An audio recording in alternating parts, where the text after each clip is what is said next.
We're doing our annual series on family. We do a series on family and parenting and that kind of stuff every spring. We do a series on marriage every fall. And we're finishing up the series on family. And I want to make you aware of just something how the Bible thinks it's very important that you get your family right. It does. And if you were looking for places to find on how to do your best job as a parent, or somebody asks you, how do I do my best job as a parent? The places that you want to look in the Bible are, number one, the book of Proverbs. We'll talk about it in a little bit, but the whole book of Proverbs is like laced through with, here's how you do family, here's how you do life. And then there's two passages in the New Testament, which are what we would call household codes. And the more I look at them, the more it just seems to me that the early church, as soon as they started out, before they even had anything resembling scriptures, they had to have teachings, and they come up with an outline on how to teach family. And Paul especially has this outline, and in two places, in Colossians chapter 3 and Ephesians 5, if you want to turn in your Bible or turn on your Bible to the Colossians 3 where we're going to start, he follows this outline very specifically and carefully and exactly on this is how you do family. And I believe they had it as an outline that they would expand on as they taught. And we'll see that in Ephesians. Let's go ahead and read the Colossians passage, because it always, if you've seen in a second, it always goes the same way. It starts out talking about the marriage relationship. And in Colossians 3:18, it says, "Wives, submit to your husbands, as is fitting for those who belong to the Lord, and husbands, love your wives, and never treat them harshly." Now, after it talks about how to handle the marriage thing, gives you the just general principles. In verse 20, it gets into raising children. It says, "Children, always obey your parents, for this pleases the Lord." And the next verse is about parents. It says, "Fathers, do not aggravate your children, or they'll become discouraged." Now, what follows, we're not going to read it. The very next section talks about slaves and masters. And our culture's experience with slavery was very, very different than what their culture was. For many, many, many reasons. We can't go into it now. But it really works for us to look at it in terms of employees and employers when you look at the stuff about slavery that he puts next.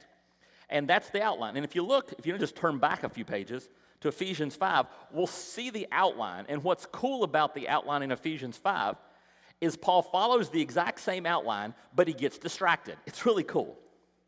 Ephesians 5 in verse 22. "For wives, this means submit to your husbands as to the Lord. For a husband is head of the wife, as Christ is head of the church. He is Savior of his body, the church. And as the church submits to Christ, so you wives should submit to your husbands in everything. For husbands, this means love your wives, just as Christ loved the church. He gave up his life for her." And then, what's cool about it, you've probably never seen a teacher do this, where they just get this really cool idea they want to dwell on a little bit, and they get excited and they go off crazy about it. That's what happens with Paul. Paul's talking about husbands and wives, and as he's talking about it, he becomes really aware of how the husband-wife dynamic is supposed to mirror Christ and the church. And he spends, the next few verses just going, I can just see him waving his arms and talking, "Oh yeah, that is so cool." And he does about 6 verses on that. And the thing is that tells me this outline is once he gets done with this thing about Christ and the church, when he gets to verse 33, he says, "So again I say, each man must love his wife as he loves himself, and the wife must respect her husband." And then he's right back in his outline, because the very next verse is chapter 6, verse 1, which is, "Children, obey your parents because you belong to the Lord." That's what he had in Colossians. "For this is the right thing to do, honor your father and mother. This is the first commandment with a promise. If you honor your father and mother, things will go well for you, and you'll have a long life on the earth." And then he gets into parents, just like in Colossians. "Fathers, do not provoke your children to anger by the way you treat them. Rather, bring them up with the discipline and instruction that comes from the Lord." And then, if you just keep reading Ephesians, he starts talking again about slaves, masters, employees, employers.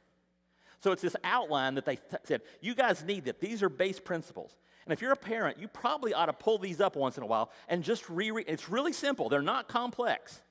It's just a few words, but as you dig into those words, in couples, the phrase love and respect is in Ephesians. And there's an amazing book on marriage called Love and Respect, because that's the key. That's how you make it work. So today, we're just going to focus not on the whole code, we're going to focus just on the part about raising children, okay? Because, I don't know, does anybody find raising children to be a challenge? Anybody think, man, I could use a little help in this specific area of my life? Yeah. And if the Bible's going to have a book of Proverbs, which has a ton of stuff in it for that, and if it's going to have these two household codes, which are so similar right there, it's obvious God wants us to teach on that and to focus on it and to learn it. So let's start out with the parents. Colossians 3:21, which we read, fathers, do not aggravate your children. And I think that applies to both parents. Do not aggravate your children or they'll become discouraged. Ephesians 6:4, fathers, do not provoke your children to anger by the way you treat them. Rather, bring them up with the discipline and instruction that comes from the Lord. Now, they say this is true, and I've not actually, I can never think to do the research. I don't know how you find it out even. So I'm going to tell you like it's true, and if it's not, it's a really good illustration. About birds. We'll say birds in general. I've heard it about eagles. And what I've heard is when certain birds, and we'll say eagles just because it sounds really majestic. If it happens to be vultures, you're not going to like the illustration. Okay, so we'll say eagles so you'll like the illustration. That when an eagle builds its nest, it starts out, and the bottom it's made of twigs and sticks. And the next layer is briars and thorns. And if they're in a quote-unquote civilized area, they'll actually get bits of broken glass. And they'll line the bottom of the nest with the glass and the thorns and the briars. And then they'll go out and they'll get fur. They'll get the down from their own chest, and they'll go out and they'll get fur from animals and all these really, really soft things, and they'll put soft stuff all around and pad up and cover up all the thorns and the briars and the glass so that the nest is incredibly soft and comfortable, and they lay their eggs, and the babies hatch, and they begin their life on this really soft, warm environment. And then as the baby gets older, as the chicks get older, the bird begins to take the fur out and take all the warm, cuddly stuff out until the baby bird is now motivated to learn to fly. And that, whether it's true or not, it's a really great illustration of how we raise kids. Because the role of the parents have two roles. One is to protect your children from the world, and the other is to prepare your children for the world. That's your job. Your job is to provide a nice, safe, warm nest where your child is safe and everything is under control and they feel good about themselves and they develop self-image and all the things they need. And your job is also to be in the process of kicking them out. Okay? That's what your entire job is. Nobody wants to raise an 18-year-old baby. Nobody wants to have one basement per child waiting for them to get older and move down there. Right? So your job is to be constantly in that role of protecting and preparing. Back what I said about Proverbs, the famous verse in Proverbs about raising children is Proverbs 22:6. It says, train up a child in the way he should go, and even when he's old, he'll not depart from it. And people spend a lot of time focusing on the word train. Does that mean training for like job training or spiritual training? Or what's that training? Well, the key word isn't the word train. The key word is the word the way. Train a child in the way he could go. And that is the Hebrew word derek, which means the path. And it is a very common word in Proverbs. Matter of fact, it runs throughout the book of Proverbs. And in Proverbs 22, you're ending the main section. The book of Proverbs is, here's how to make a life work. Okay? Here's principles to make a life work. By the time you get to Proverbs 22, you're ending the main section. And that word derek, that word the path, has been used 18 times. All of them about every aspect of life. It's about how to live a good life, how to be wise, how to react spiritually, physically, emotionally with every aspect of life. And by the time you get to Proverbs 22, if you've noticed the word path each time, train him in the path that the entire book of Proverbs has been teaching the whole way through. I don't know, this is an idea. You might want to read the book of Proverbs. Just a thought. You might want to read it with your kids. Just an idea. Because right there you've got this, train up a child in the path, in the way he should go, all the parts of wisdom. And of course, that's going to include spiritual preparation. Now, I'm going to ask a question, and don't get this wrong. Do we have any idiots in the room? Any you just know you're an idiot. No pointing at other people. Any voluntary idiots in the room, okay? People who just, you're an idiot, you've learned to live with it, it's just the way you are, and you parent as an idiot. You're an idiot parent. Because I see them out there. Okay, I have seen them out there. They are idiot parents. And here's how I know they're idiot parents is they have a principle in one area that is very good, and then they forget it in an area that's just as important. Like, for instance, how many of you parents have ever said, you know, I personally think brushing your teeth is important, but I want to let my child discover whether or not brushing their teeth should be part of their life. And, you know, as far as showers or baths or neither, or waiting till it rains, I want to let my child discover and make their own decision on all that. Because, I mean, let's be honest, it says personal hygiene. So obviously, it's a personal decision. And I should not be interfering on when, how, and if my child makes themselves clean and brushes their teeth and washes their face. Right? Would any parent ever say anything remotely like that? Don't raise your hand, social services may be here. Now, here's the question. When it comes to life, personal hygiene is important. Is spiritual matters, are they less important than personal hygiene?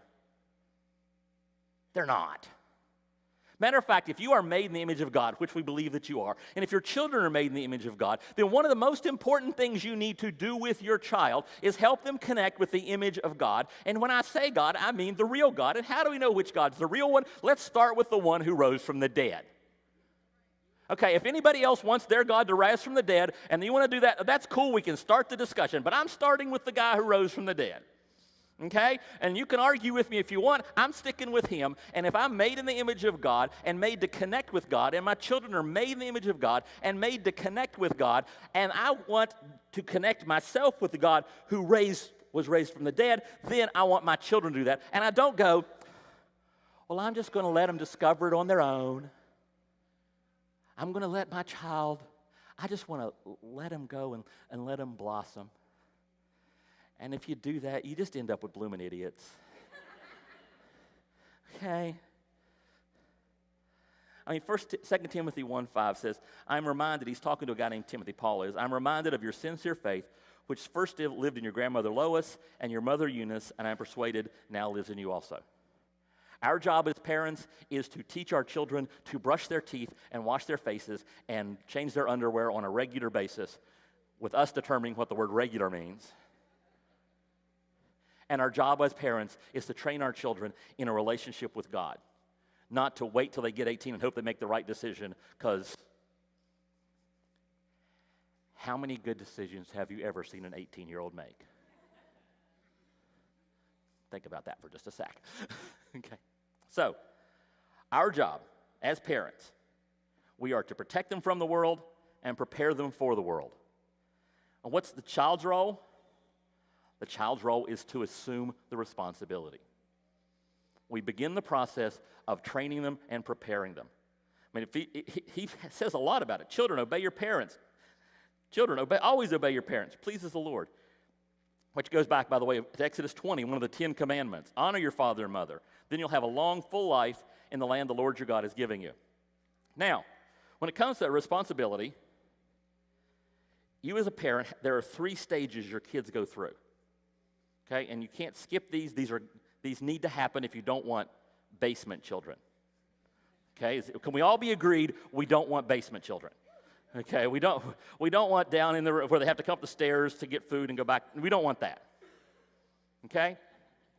There are 3 stages. Number 1 is the controlling stage.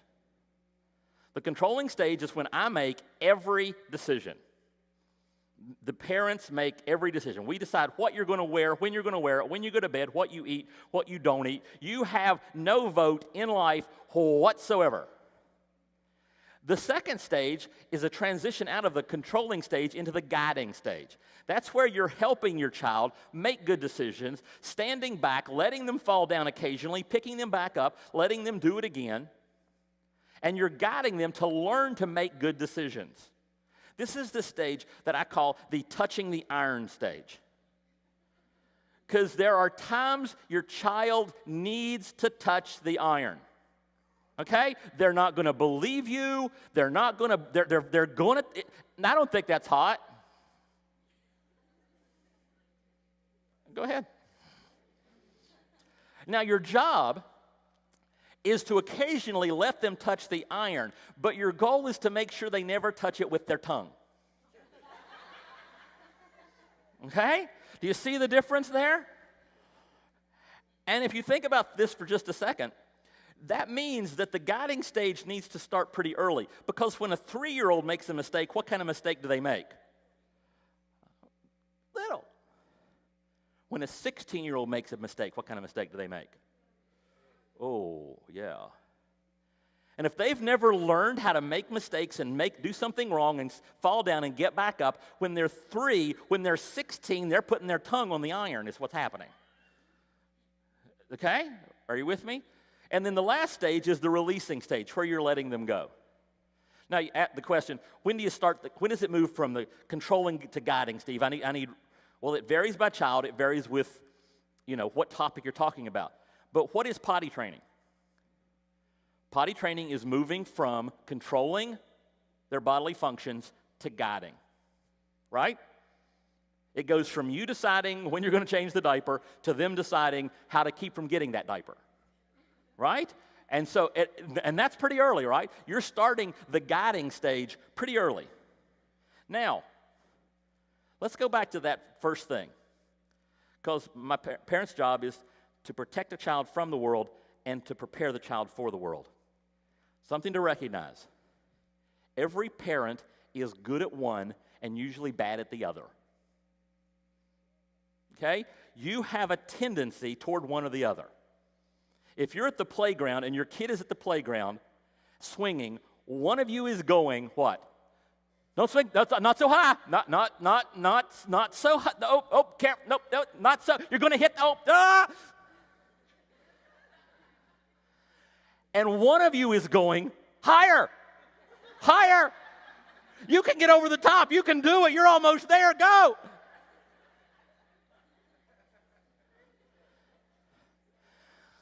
And the reality is that the child needs both. If the child doesn't have both, they're going to be in trouble. Now, in our family, I'm the prepare, my wife is the protect. I'm the one going, oh, Nikki can do that, honey. We should trust, she can definitely do this. And Kim's the one going, honey, she's 3.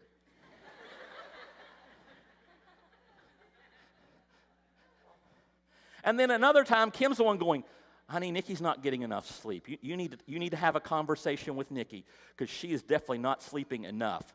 And I'm the one going, honey, she's 23 years old and married.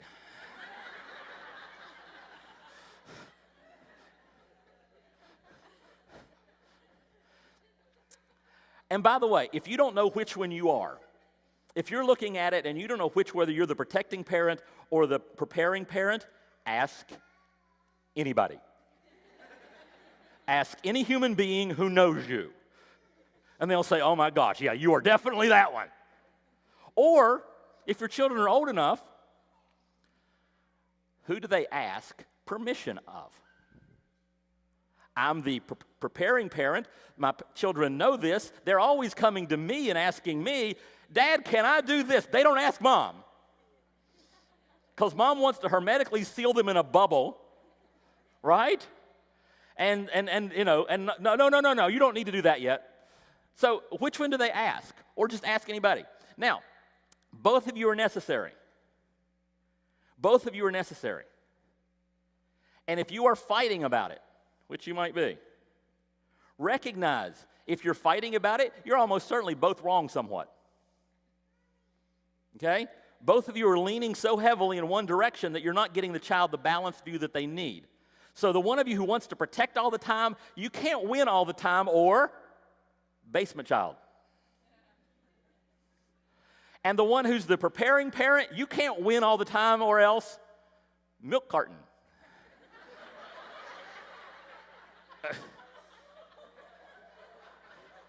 Okay?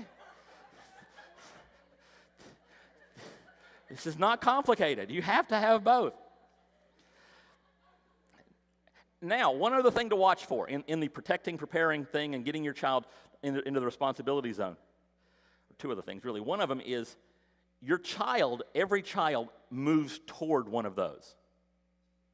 I mean, I've got a 15-year-old, Dominique, and she is totally in the don't protect me zone, right? I mean, Dominique, we've called her the Dominator since she was 2. Okay, right now, this is totally true. Right now, Dominique is not working in children's ministry. Dominique is leading an area of children's ministry at the age of 15 because they just found out it's easier to let her lead than to try to talk her out of it. And so for her, our constant battle is to have her let us protect her because she wants to go all out. Now, our middle daughter, Sierra, she had when she was young, she had this magical ability to appear on your lap. I'd be sitting there watching TV and she's just there. She just sort of slipped in. But because we'd worked really, and she's a great kid, but part of the thing, because she's got the mother who's the great protector and me who's the push-em person, have a thorn, This was amazing because she's very mature. Sierra was always very mature for her age. She got married just before she turned 18. When we were blessed it, she was ready. Some people are ready at different ages for different stages. And she'd been married, she was just 18. And Sierra, when she was little, bless her heart, that's never a good sign. When Sierra was little, taking her on vacation was a challenge because if you let her pack her own bags, we literally went on vacation once where she forgot to bring shoes. No shoes. She didn't have a pair on her feet, and she didn't have any none. Okay? She's 18. We take her to the airport in Fayetteville to put her on a plane to fly by herself to Germany to her husband, that's where he's stationed. And we're going, we'll never see her again. We're done, Honey, send us a postcard from wherever you do end up, okay? And miraculously, she made it. And then like a year later, a little over a year later, they got their first baby, and she decides she's going to fly to America alone with the baby. And again, we're like, she's never going to make that. We liked our grandkid. He was a good kid, but we're never going to see him or her ever again. And she got on an airplane with our grandchild and flew back to America, made all the plane arrived. Then earlier this year, my son-in-law PCS'd to New York, and she came early. And so she flew with no other adults, with my grandson, who is the size of a small pony now, and a dog she brought as carry-on luggage. No problem. Because she had, throughout her life, her mother had done a great job protecting, and we'd done a pretty good job letting her develop and letting her become so that she could function independently, and she never has to live in our basement. Now, let me give you one more piece on this whole protecting and the stages of controlling and guiding and releasing. One of the biggest reasons your child rebels is because you're treating them like they're in the wrong stage. If your child needs to be guided instead of controlled and you're still trying to control them, they will fight you. If they're ready for release and you're still trying to be the guide and tell them every little detail, they're going to fight you. And they should. Whoa, don't elbow your mother. Here's the thing. One of the most important words your child will learn is the word no. The word no, the concept I disagree. I have a different opinion than yours. And if your child never learns to say no in a polite, respectful way, still honoring your parents. I'm not talking about disrespect here. I'm talking about politely disagreeing in a way that's honoring the parents. If they never learn to say no in the safe zone of the home, they'll never be able to say no in the unsafe zone, which is the rest of the world. If they can't tell me, but Dad, I want to do this. what are the odds of them being able to tell the person who's offering them drugs no? What are the odds in the car with the guy, your daughter's going to say, no, I don't want to go there, I don't want to do that? You have a safe environment where you can prepare them for the world by allowing them to express opinions that are different than yours as they grow and as it's appropriate. And I'm not telling you what age each of these things occur at because it changes from child to child, the way the parents are, the way the kids are. And again, if you've got one of those children, because they all rotate toward, if your child is one of those children who rotates into the hold me, mommy, and it's really hard for the protective parent, you got to kick them off the lap. You got to push. If you're the pushing parent and you need something, well, you've got an independent kid, you got to figure out how to lasso that one back in once in a while. Okay? Your job is to balance those things so that your child can learn to fly on their own with a safe place to be when they crash.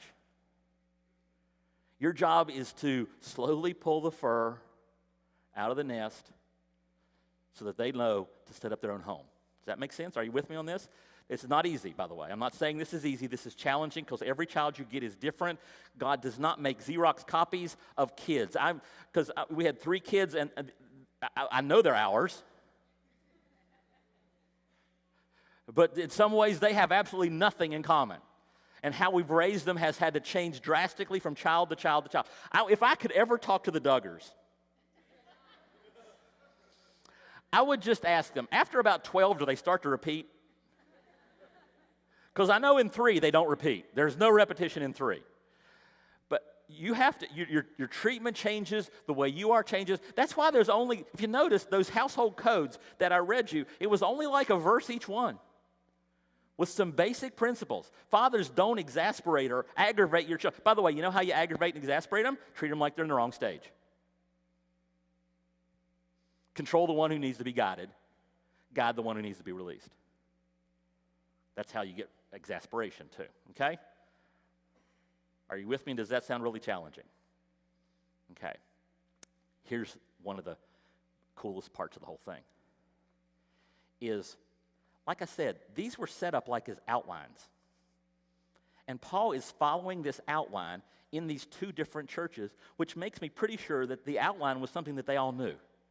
That they'd been given the outline, and the outline was something that, I think what it was, and I'm just speculating here, that the pastors of the churches, the teachers of the churches were given the outline and said, I want you to fill this in.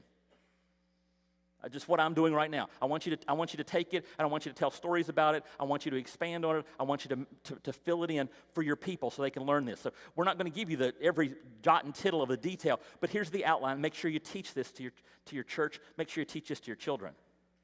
Which brings us to the church, because this is happening in the context of church. And the church has a role in raising your children and helping you raise your children. And that role is to support and encourage. The church's job is to support and encourage. We get about an hour, or if I go really long, an hour and 10 minutes with your kids every week. That's not the most influential time you can have, but there's power in it. I think what you showed you the video for Orange. From the time we started the church, if you look at that old tent building over there, it naturally has 2 ends of it. One end was the adult end, one end was the children's end. And we described it as like an axle on a car, and neither tire was more important than the other one. From the day we started, we said we have to pour as much resources as we can into our children's ministry, more than we do our adult ministry, because you guys can sit here for free. You don't have to give you crafts and stuff. Okay? And so the first things we did after we built the building, we started bringing in new buildings for kid space. One of our first staff hires, and most people hire a certain order how they hire people for church. One of our very first hires was a children's director, because it's really crucial. And let me put this really, really simply. If you have children who are old enough in the age group to be over there, they need to be over there. Now, we let kids come in here. We don't fight it. I mean, from the very beginning, we've said, okay, if I've got a guy who's been deployed, because we're a military church, who's been deployed for 6 months, and he wants to hold his kids on his lap for a few weeks after he gets back from deployment, he's allowed to. If you want to bring them in from time to time, let them see what an adult worship service is like. That's a really good idea. But they're going to get so much more over there than they are over here. I mean, I'm a simple teacher. I teach simply. But I'm teaching grown-ups. Let me tell you a story. This happened. This is not solicited. I'm just scrolling my Facebook feed a couple weeks ago. And the concept, they have a central concept that they're doing for the kids in each age group. And the age group in the 4th and 5th grade, I think it is contentment this month. And this mother was spying on her children, as mothers are supposed to do. And she's got 2 kids, and I couldn't tell from the thing, and I didn't check it out in any detail. My guess is the kids are like 4 or 5, maybe 6, and about 3, maybe 2. We'll say 3. And the 3-year-old, I'm guessing from just the way everything was worded, and I'm reading a lot into it. My guess is that the 3-year-old is the one who you have trouble keeping in the nest. She's the independent one. I could just the way it was shaping up, I think she was the independent one. And she was mad. Things were not going her way. And she was unhappy about the fact that things were not going her way. And her little brother, if I'm getting this story exactly right, comes up to her and starts talking to her and says, have you not been paying attention in children's ministry? We're supposed to be content with what God gives us. Mom's going, wow. And then there's a memory verse for the month. The kid starts to quote the memory verse on contentment to his sister. And he gets partway through and goes, I don't remember the rest, but you're supposed to be content. That's what's happening over there. That's what's happening. And it starts early. My daughter, Dominique, like I said, she is a leader in the area of the 1s and 2-year-olds. We have lessons for the 2-year-olds. They have a video lesson that they watch and participate in because you can never start too young teaching kids to brush their teeth or love Jesus. Okay? And so there's a lesson. It's already happening over there. And so we're pouring a lot into kids, and they need to be there. And like I said, we're not, but I'm just not that good with small children. There's a reason I teach adults, because it's the only group I can teach. I'm lousy with anybody below the age of 18 or so. I just fall apart. Those teenagers, they talk back too much. I don't like it. Those 3rd graders, they just keep going. Oh, shut up and listen to me.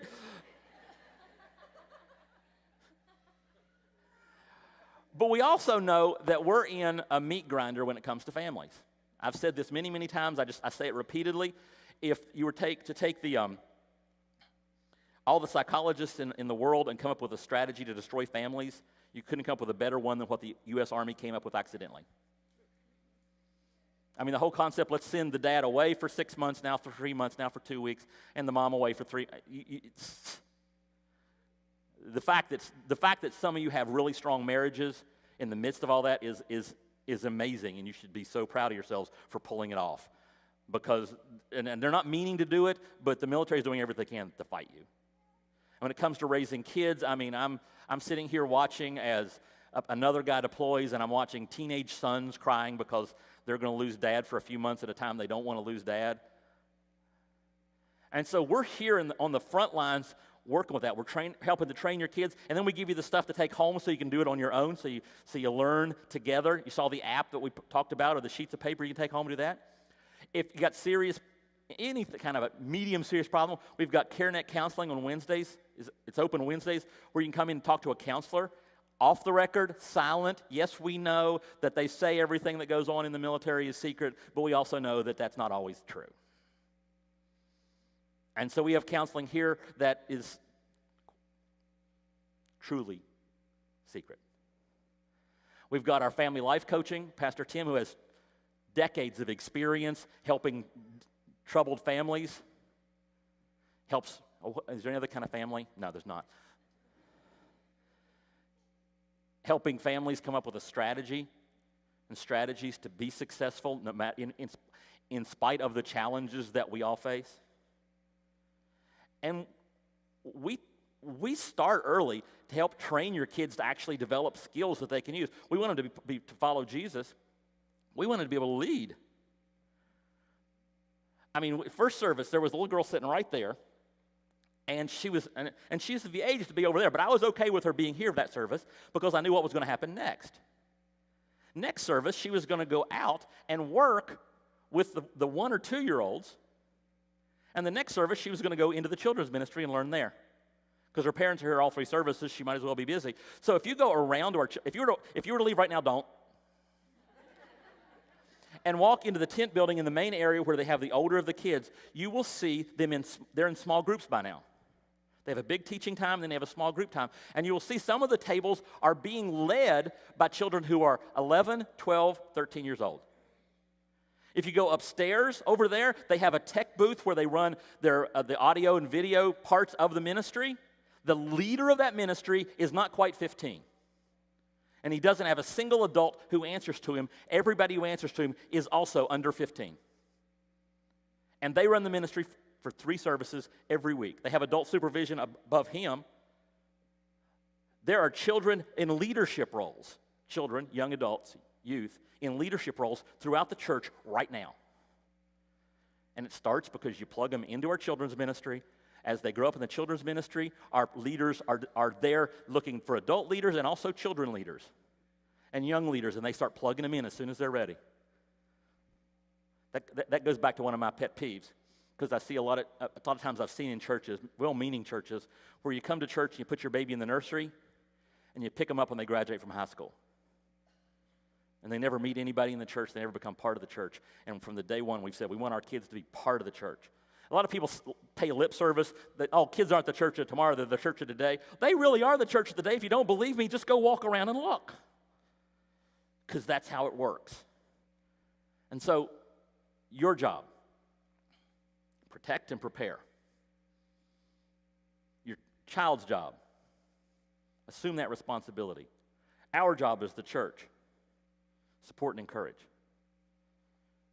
It's not easy. It can be done.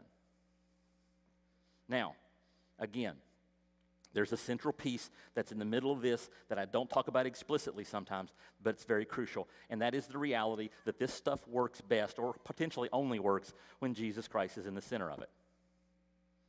It's kind of an assumed part of everything I've said, that it works a whole lot better if both parents and the children have relationships with Jesus Christ. And if you are here and you don't have that relationship with Christ yet, we make it really simple, because Jesus made it really simple.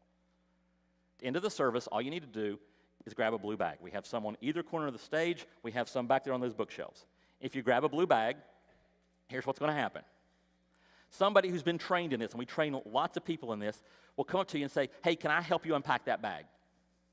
And if you give permission, they'll take about 7 minutes, and they'll walk you through the contents of the bag and show you how to have a relationship with Christ and how to get going and growing in that relationship. Now, if you already have a relationship with Christ, your children need to know that. And one of the best ways to do that is what the Bible teaches, because the Bible teaches very clearly, once you have a relationship with Christ, the next step is to publicly announce that, and the way you publicly announce that biblically is by being baptized. We do baptisms the first Wednesday of every month. We bring a baptistry in, we sit it right there. And if you want to be baptized, just contact the office, baptism@spoutsprings.org, and we'll get you lined up for the next baptism. Now, it's also possible that during the message, God spoke to you specifically about something that you want to pray about, or just there's something been heavy on your heart before you even got here. We've got a cross over there, and the purpose of that is to remind us of Jesus and also to give us a place where people can go and pray. And during this next song, if you want to go pray, that's what that's for. If you want to pray with somebody, we've got some people over there who, if you approach them, they will pray with you. If you want to pray alone, you can just go there.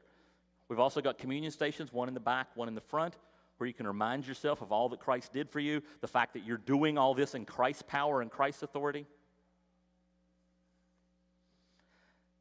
We read it. It said, when it comes to children, our job is to bring them up with the discipline and instruction that come from the Lord.